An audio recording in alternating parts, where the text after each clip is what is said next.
Hello' everyone, নমস্কাৰ। আশা কৰোঁ আপোনালোকে ভালে আছে, কুশলে আছে। আগৰ দুটা ভিডিঅ' আপোনালোকে চাগে চাইছে। যদি ভাল পাইছে আপোনালোকে লাইক কৰিব আৰু আপোনালোকৰ লগৰ বান্ধৱীৰ লগত শ্বেয়াৰ কৰিব। আৰু লগতে মই এটা বস্তু জনাই দিওঁ যে মোৰ ছিংগল পেজ লাৰ্ণিং, ঠিক আছে, এটা পেজত এটা চেপ্টাৰ, যেনেকৈ আমি পঢ়ি আছোঁ শ্বাস প্ৰশ্বাস আৰু গেছ বিনিময়, breeding and exchange of gases পঢ়ি আছোঁ। এই এণ্টায়াৰ টপিকটো বা এণ্টায়াৰ চেপ্টাৰটো যদি আমি এটা পেজত যদি নোটছ আকাৰে বনাব পাৰোঁ, আমাৰ কাৰণে সহজ হ'বনে নাই? সহজ হ'ব অবভিয়াছলি। চ' আমি তাৰে কাৰণে এটা বেটছ বনাম ফাৰ্ষ্ট ইয়াৰৰ কাৰণে, যে ছিংগল পেজ নোট। প্ৰথমতে আমি ছিংগল পেজ বনোৱাৰ কাৰণে বা ছিংগল পেজৰ নোটছখিনি বুজাৰ কাৰণে আপোনালোকে প্ৰথমতে দীঘলীয়া প্ৰচেছত যাব লাগিব, লেংদি প্ৰচেছত প্ৰথমতে পঢ়িব লাগিব, তাৰপিছতে আপোনালোকে সেই শ্বৰ্টকাট নোটছখিনি বুজি পাব। চ' সেইকাৰণে আপোনালোকে ভিডিঅ'টোত জড়িত হৈ পেলাই থাকক ভিডিঅ'কেইটাত। অ'কে, ভিডিঅ'কেইটা চোৱাৰ পিছত যদি আপোনালোকে সেই এক পেজৰ নোটছটো চায়, তেতিয়া আপোনালোকে ইজিলি বুজি পাব। যদি কিবা ধৰণৰ ইম্পৰ্টেণ্ট কুৱেশ্যনছ আছে মোক জনাব পাৰিব, মোৰ হোৱাটছএপ নম্বৰটো দি দিছোঁ।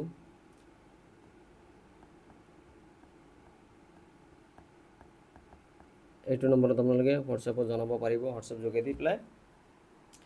আৰু মই ছেকেণ্ড ইয়াৰ বেটছৰ কাৰণে আমাৰ কিছুমান শ্বৰ্টকাট নোটছ আছে।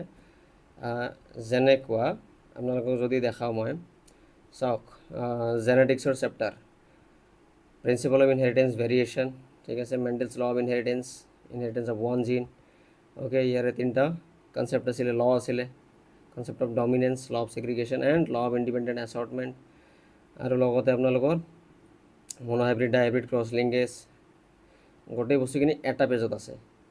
মোৰ প্ৰচেষ্টা আছিলে যে আমি প্ৰথমতে দীঘলীয়া প্ৰচেছত পঢ়িম, ঠিক আছে, লং প্ৰচেছত প্ৰথমতে যাম, তাৰপিছত আপোনালোকক মই এই শ্বৰ্টকাট ছিংগল পেজ নোটছখিনি দি দিম।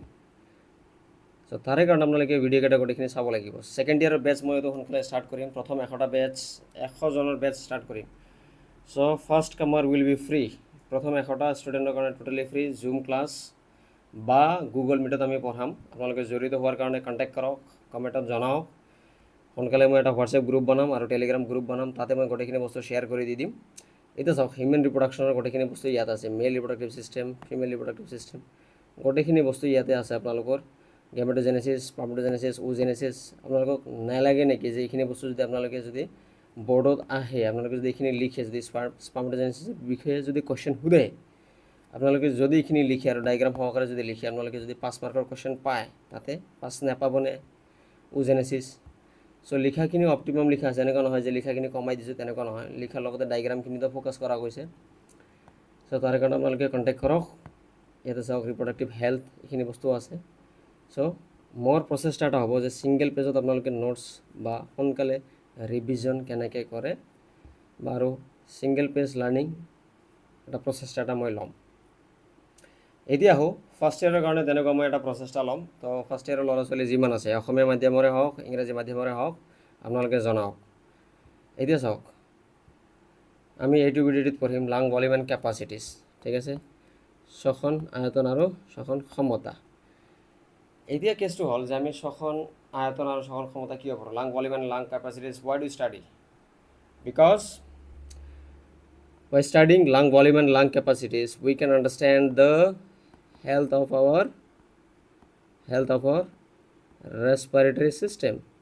আমাৰ শ্বসন তন্ত্ৰ ভালে আছে নে নাই, তাৰে বিষয়ে আমি জানিব পাৰোঁ। আৰু কাৰণ আছে যে আপোনালোকৰ কোনো ধৰণৰ যে লাঙৰ ভলিউমত কোনো ধৰণৰ বেমেজালি হৈছে নেকি, বা ultimately our entire goal is to understand the respiratory ছিষ্টেমৰ হেল্থ কণ্ডিশ্যন কেনেকুৱা আছে। Okay, lung volume and capacity আমি মেজাৰ কৰোঁ যে কিমানখিনি পৰিমাণৰ বায়ু, ঠিক আছে, হাঁওফাঁওৰ ভিতৰত সোমাল বা হাঁওফাঁওয়ে ধৰি ৰাখিব পাৰে।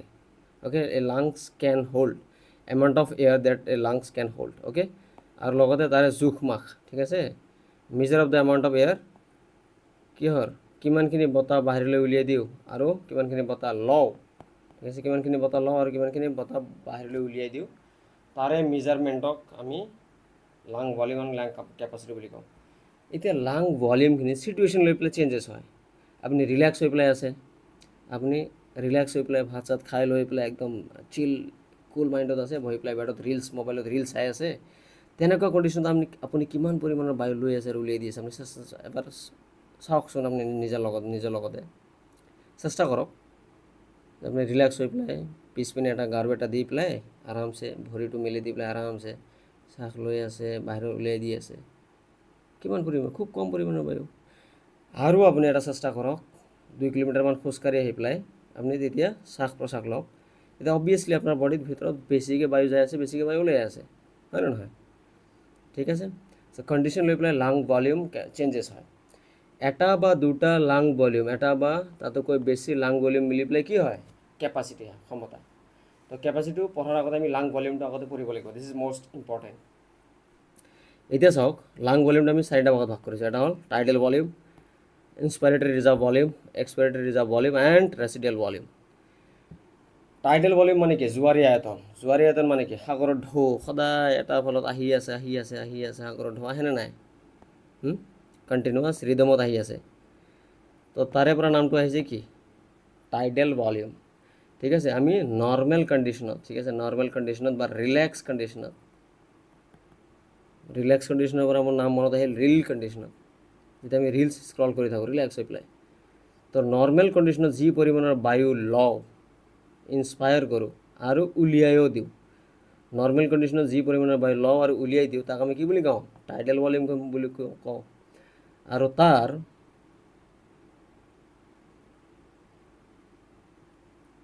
এক মিনিট, চৰি ফৰ দ্য ইনকনভেনিয়েঞ্চ। এতিয়া চাওক, নৰ্মেল কণ্ডিশ্যনত যি পৰিমাণৰ বায়ু লওঁ আৰু উলিয়াই দিওঁ, তাক আমি কি বুলি কওঁ? Tidal volume. এই টাইডেল ভলিউমৰ আয়তন কিমান? 500 ml। তো মানে আমি নৰ্মেল কণ্ডিশ্যনত, ৰিলেক্স হৈ পেলাই থকা কণ্ডিশ্যনত, নৰ্মেল কণ্ডিশ্যনত, শব্দটোৰ নাম মনত ৰাখিব, ৰিলেক্স কণ্ডিশ্যনত, চিল কণ্ডিশ্যনত, কাম কণ্ডিশ্যনত বা নৰ্মেল কণ্ডিশ্যনত কেৱল আৰু কেৱল আমি 500 ml লওঁ আৰু 500 ml উলিয়াই দিওঁ। ঠিক আছে। ইনস্পাইৰেটৰী ৰিজাৰ্ভ ভলিউম। ঠিক আছে।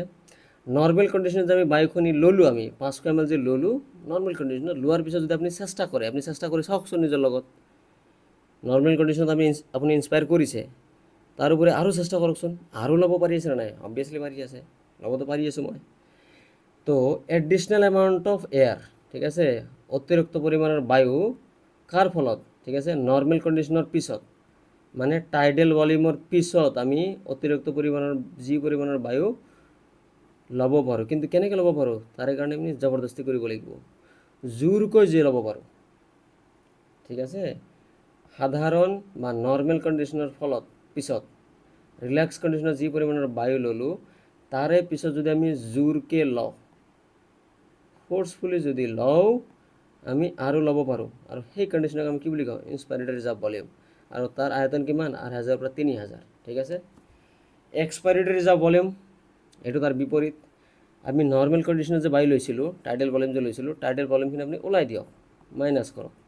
ঠিক আছে। ইয়াতে প্লাছ কৰক, তাৰপিছতো আপুনি চাব যে 2500 পৰা 3000 ml ল'ব পাৰে। সেইটোৱে হ'ল আপোনাৰ কি? ইনস্পাইৰেটৰী reserve volume. Expiratory reserve volume মানে কি? যে আপুনি নৰ্মেল এক্সপাইৰেশ্যনৰ পিছত, নৰ্মেল এক্সপাইৰেশ্যন মানে কি? টাইডেল ভলিউম পঢ়িছোঁ। নৰ্মেল এক্সপাইৰেশ্যন মানে কি? প্ৰশ্বাস। এই টাইডেল ভলিউম উলিয়াই দিয়াৰ পিছত আপুনি যদি চেষ্টা কৰে, অলপমান বেণ্ড হৈ পেলাই আৰু কিছু পৰিমাণৰ বায়ু উলিয়াই দিব পাৰিব, হয়নে নহয়? চেষ্টা কৰকচোন, যে নৰ্মেল কণ্ডিশ্যনত বায়ু উলিয়াই দিলে, তাৰপিছতো আপুনি কিছু পৰিমাণৰ বায়ু উলিয়াই দিব পাৰি আছে, হয়নে নহয়? কিন্তু তাৰে কাৰণে বডিটো অলপমান বেকা হৈ পেলাই ওলাই দিব লাগিব। কিমান পৰিমাণৰ বায়ু ওলাই দিব পাৰোঁ? 1000 পৰা 1100 ml। অ'কে। ৰেচিডুৱেল ভলিউম মানে অৱশিষ্ট আয়তন, এইটো আমাৰ যিমান চেষ্টা কৰিলে ওলাই নাযায়। It is the volume of air left in the লাং আফটাৰ ফৰ্চিবল এক্সপাইৰেশ্যন। এইটো আমাৰ কি? ফৰ্চিবল এক্সপাইৰেশ্যন। জবৰদস্তি এক্সপায়াৰ কৰাৰ পিছত, নৰ্মেল এক্সপায়াৰ কৰাৰ পিছত, normal TB, normal tidal volume expire কৰাৰ পিছত যদি আমি জবৰদস্তি আৰু এক্সপায়াৰ কৰিব পাৰোঁ, ইমান পৰিমাণৰ বায়ু এক্সপায়াৰ কৰিব পাৰিম, 1000 পৰা 1100, তাক আমি কি বুলি কওঁ? এক্সপাইৰেটৰী ৰিজাৰ্ভ ভলিউম, ERV। ৰেচিডুৱেল ভলিউমটো কি? এই ফ'ৰ্চফুল এক্সপাইৰেশ্যন কৰাৰ পিছত আৰু বায়ু ওলাই দিব নোৱাৰিম আমি, সেইখিনি পৰিমাণৰ বায়ু সদায় থাকিয়ে যায়, তাক আমি কি বুলি কওঁ? ৰেচিডুৱেল ভলিউম। সেইটো কিমান? তাৰ পৰিমাণ কিমান? 1100 পৰা 1200 ml। এতিয়া চাওক, এটা কণ্ডিশ্যন আছে, আপোনালোকে ৰেচিডুৱেল ভলিউমটো এইটো মনত কৰাৰ কাৰণে এটা ষ্টৰি শুনি লওক যে এটা প্ৰেগনেণ্ট মহিলাই ডেলিভাৰী দিয়াৰ কাৰণে মেডিকেলত গ'ল, হস্পিটেলত গ'ল। ডেলিভাৰী চেণ্টাৰত ডক্টৰে ডেলিভাৰী কৰোৱাৰ পিছত ডক্টৰজনে কি কৈছে যে মই সন্তানজন মৃত পাইছোঁ, কিন্তু মাতৃটোৱে কি কৈছে, মাকে কি কৈছে যে নাই নাই, মই মোৰ ল'ৰাৰ চিঞৰ শুনিছোঁ। মই ডক্টৰে মানি লোৱা নাই যে নাই নাই, মোৰ হাতততো মৰাই ওলাইছে, কিন্তু মাকে মানি লোৱা নাই। মাকে কৈছে নাই, মোৰ ল'ৰাৰ মই চিঞৰ শুনিছোঁ মই। এতিয়া সেইটো গ'ল কোৰ্টত, কেছত। কোৰ্টত জাজে জাজমেণ্ট দিলে যে 4জনীয়া বা 5জনীয়া এটা ডক্টৰৰ টিম বা এটা হেড ডক্টৰৰ দ্বাৰা এইটো কেছটো এক্সামাইন কৰা যাওক। কেছটো এক্সামাইন এতিয়া কি কৰিব, এইটো সঁচা কোন মিছা এইটো টেষ্ট কৰিবৰ কাৰণে কি কৰিব, ডক্টৰে কি চেক কৰিব, ৰেচিডিয়েল ভলিউম। যদি সন্তানটো জন্মৰ পিছত বাহিৰত আহি পেলাই চিঞৰিছে, যদি অলপ পৰিমাণৰ বায়ু লৈছে, প্ৰথমবাৰৰ বাবে যদি লাংছটো খোলা খাইছে, তাতে ৰেচিডিয়েল ভলিউমটো সোমাই আছে, ঠিক আছে। আৰু ৰেচিডিয়েল ভলিউম কেতিয়া ওলাই নাযায় আমি জানো। যদি সেই সন্তানটোৰ মাজত, সেই নৱজাত শিশুৰ ভিতৰত, শৰীৰৰ ভিতৰত যদি ৰেচিডিয়েল ভলিউম আছে, ঠিক আছে, ডেট মিনছ সন্তানটো জন্ম জিন্দাই লৈছিলে, ঠিক আছে। আৰু যদি টেষ্ট কৰি পেলাই পায় যে নাই, ৰেচিডিয়েল ভলিউম 0 একদম, তেনেহ'লে সন্তানটো মৃত ওলাইছিলে। এনেকৈ বস্তুটো এক্সামিন কৰাৰ পিছত কোন সঁচা কোন মিছা ওলাব পাৰিব।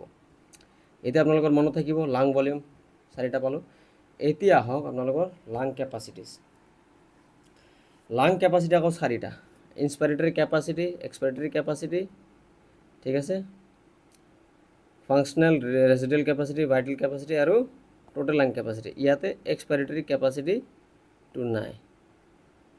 ইনস্পিৰেটৰী কেপাচিটি মানে কি, নৰ্মেল প্ৰশ্বাস কৰাৰ পিছত, নৰ্মেলি এক্সপায়াৰ কৰাৰ পিছত, নৰ্মেলি এক্সপায়াৰ মানে কি, কোনটো উলিয়াই দিলোঁ আমি, মাইনাছ কিমান 500, হয়নে নহয়।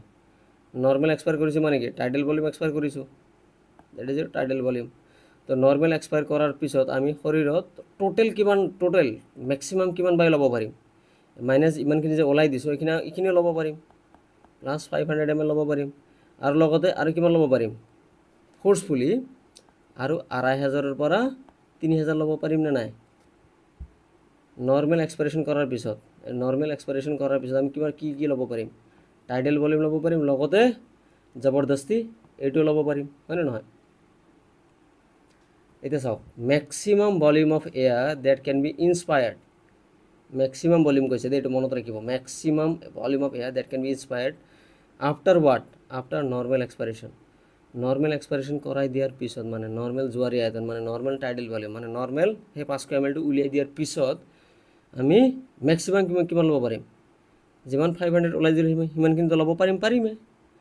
তাৰ ফলত আৰু এটা ল'ব পাৰিম, সেইটো এই 2500 পৰা 3000 সেইটো ল'ব পাৰিম, মানে তাৰ এভাৰেজ ইয়াতে ধৰা হৈছে দেই। এক্সপাইৰেটৰী ভলিউম কি, নৰ্মেল শ্বাস লোৱাৰ পিছত, নৰ্মেল শ্বাস মানে কি, নৰ্মেল 500 ml আমি লৈছোঁ, তাৰে পিছত আমি মেক্সিমাম ইয়াৰ কিমান ওলাব পাৰিম, যি 500 লৈছোঁ আমি সেইখিনিতো ওলাই দিব পাৰিমেই।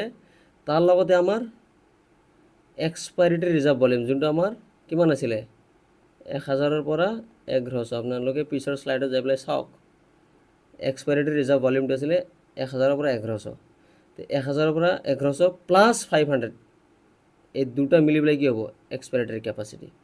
অ'কে, ফাংচনেল ৰেচিডিয়েল কেপাচিটি কিমান, কাৰ্যকৰী অৱশিষ্ট ক্ষমতা, মানে আমাক কেৱল বাচি থকাৰ কাৰণে, ফাংচন কাৰ্যখিনি কৰি থকাৰ কাৰণে। অ'কে, যিমানখিনি পৰিমাণৰ বায়ু, ঠিক আছে, ৰৈ যায় ক'ত, হাওঁফাওঁত, আফটাৰ নৰ্মেল এক্সপাইৰেশ্যন। নৰ্মেল এক্সপাইৰেশ্যন মানে কি, সেই 500টো, নৰ্মেল শব্দটো আহিলে 500টো, তো 500টো এক্সপায়াৰ কৰাৰ পিছত, আমাৰ হাওঁফাওঁত কিমান ৰৈ যায়, কিমান ৰৈ যাব, নৰ্মেল 500টো ওলাই দিয়াৰ পিছত আমাৰ হাওঁফাওঁত কিমান ৰৈ যাব, expiratory reserve volume, that is your 1000 পৰা 1100, আৰু লগতে 1100 পৰা 1200, যোনটোক আমি ৰেচিডিয়েল ভলিউম কওঁ, যোনটোক আমি এক্সপাইৰেটৰী ৰিজাৰ্ভ ভলিউম কওঁ, এইখিনি আমাৰ হাওঁফাওঁত থাকি যাব নে নাই। নৰ্মেল প্ৰশ্বাসৰ ফলত কৈছে দেই, নৰ্মেল প্ৰশ্বাসৰ পিছত, নৰ্মেল এক্সপাইৰেশ্যনৰ পিছত কিমান ৰৈ যায়, ইয়াতে জবৰদস্তি এক্সপাইৰেশ্যনৰ পিছত কোৱা নাই। নৰ্মেল এক্সপাইৰেশ্যনৰ পিছত মানে কি, যোনটো জবৰদস্তি এক্সপাইৰেশ্যন এইটোতো থাকিয়ে যাব, লগতেতো ৰেচিডিয়েল ভলিউমটো কেতিয়া ওলাই নাযায়ে, এই দুটা থাকি যাব, ঠিক আছে। ERV মানে সেইটো 1000 পৰা 1100 আৰু ৰেচিডিয়েল ভলিউম 1100 পৰা 1200 এইটো তাৰে মিডিলটো ধৰিছে 1000 পৰা 1100 মিডিল 1050 আৰু 1100 পৰা 1200 তাৰ মিডিল 1150 ধৰিছে ঠিক আছে এইটো হ'ল আপোনাৰ ERV এইখিনি হ'ল ERV মানে ৰেচিডিয়েল ভলিউম এইখিনি ERV ভাইটেল ক্যাপাসিটি মুখ্য ধাৰণ ক্ষমতা ম্যাক্সিমাম বায়ু ঠিক আছে আমি লব পাৰিম কাৰ পিছত যেতিয়া আমি ফোৰ্সফুলি এক্সপায়াৰ কৰা দিয়াৰ পিছত ফোৰ্সফুলি মানে কি এইটো ওলাই দিয়াৰ পিছত আমি কিমান ল'ব পাৰিম এইটো ওলাই দিয়াৰ পিছত আমি কিমান ল'ব পাৰিম ম্যাক্সিমাম এইটোতো ল'ব পাৰিমেই ERV ল'ব পাৰিম তাৰপিছত আমি নৰ্মেলি যোনটো লওঁ আমি টাইডেল ভলিউম সেইটো ল'ব পাৰিম আৰু পিছত আমি ফোৰ্সফুলি যে লওঁ সেইটো IRV সেইটো ল'ব পাৰিম হয়নে নহয় যোনটো ওলাই দিছিলোঁ ফোৰ্সফুলি সেইটোতো ল'মেই তাৰপিছত যোনটো নৰ্মেল সেইটোও ল'ম তাৰপিছত যোনটো ফোৰ্সফুলি ল'ব পাৰি সেইটোও ল'ম হয়নে নহয় maximum volume of air can be ল'ব পাৰে ইনস্পায়াৰ আফটাৰ ফোৰ্সফুল এক্সপাইৰেশ্যন জবৰদস্তি উলিয়াই দিয়াৰ পিছত আমি কি ল'ব পাৰিম যোনটো জবৰদস্তি উলিয়াই দিছিলোঁ সেইটোতো ল'ব পাৰিমেই তাৰপিছত নৰ্মেলটোতো ল'মেই নৰ্মেলটো লোৱাৰ পিছত আমি জবৰদস্তি যোনখিনি ল'ব পাৰিম সেইখিনিও ল'ম তো এইটো চাওক এই তিনিটা মিলি পেলাই কি হয় আপোনাৰ ভাইটেল ক্যাপাসিটি 1050 500 আৰু যোনটো 2500 পৰা 3000 সেইটোৰ মিডিল এইটো ঠিক আছে এইকেইটা মিলি পেলাই কি হ'ব আপোনাৰ ভাইটেল ক্যাপাসিটি টোটাল লাং ক্যাপাসিটি গোটেইকেইটা মিলি পেলাই যিমানখিনি লাং ক্যাপাসিটি হয় তাক আমি কি বুলি কওঁ টোটাল লাং ক্যাপাসিটি এতিয়া চাওক ইয়াৰে